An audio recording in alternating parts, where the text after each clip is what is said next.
کہ ایک انسان کی قیمت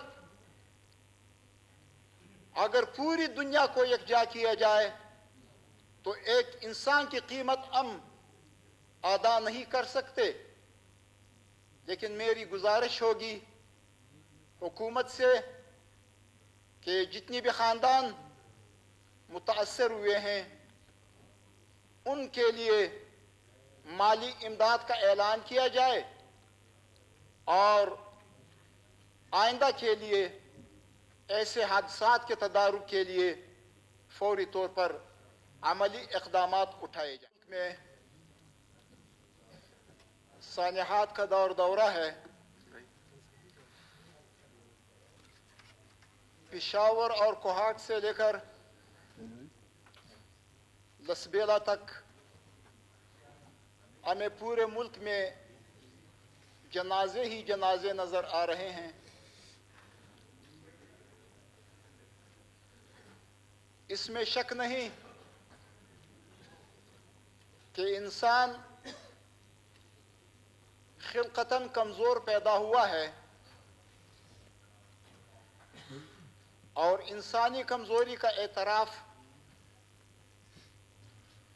کر کے ہم ان مشکلات اور ان سانحات سے چھٹکارا حاصل نہیں کر سکتے. جناب اسپیکر،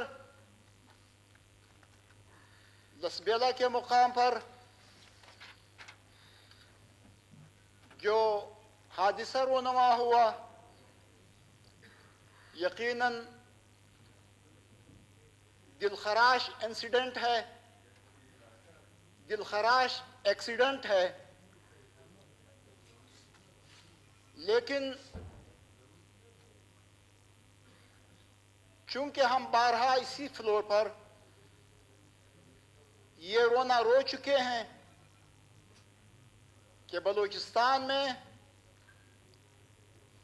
ہمارے جو آئی ویز ہیں، ہمارے جو روڈز ہیں، وہ اتنی خستہ حال ہیں، اتنی خستہ حالت میں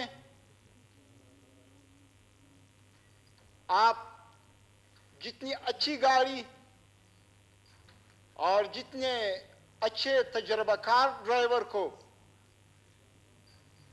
گاڑی ڈرائیو کرنے کے لیے بٹھائیں، شاید اسی طرح کے واقعات رونما ہوتے رہیں گے.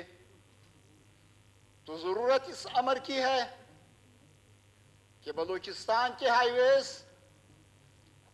ان کی جو مخدوش صورتحال ہے اس پر فوری طور پر توجہ دی جائے اور بلوچستان کے جتنے ہائی ویز ہیں ان کو ٹیکنیکلی اس انداز میں پروان چڑھایا جائے کہ انسانی بساط کے مطابق اس پر حادثات کم سے کم رونما ہوں. جناب اسپیکر، ہمیں ان شہداء کے لیے دعائے مغفرت کے ساتھ ساتھ ان کے جو پسماندگان ہیں، ظاہر بات ہے کہ ایک انسان کی قیمت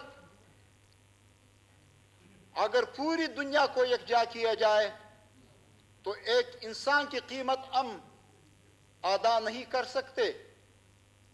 لیکن میری گزارش ہوگی حکومت سے کہ جتنی بھی خاندان متاثر ہوئے ہیں ان کے لیے مالی امداد کا اعلان کیا جائے اور آئندہ کے لیے ایسے حادثات کے تدارک کے لیے فوری طور پر عملی اقدامات اٹھائے جائیں.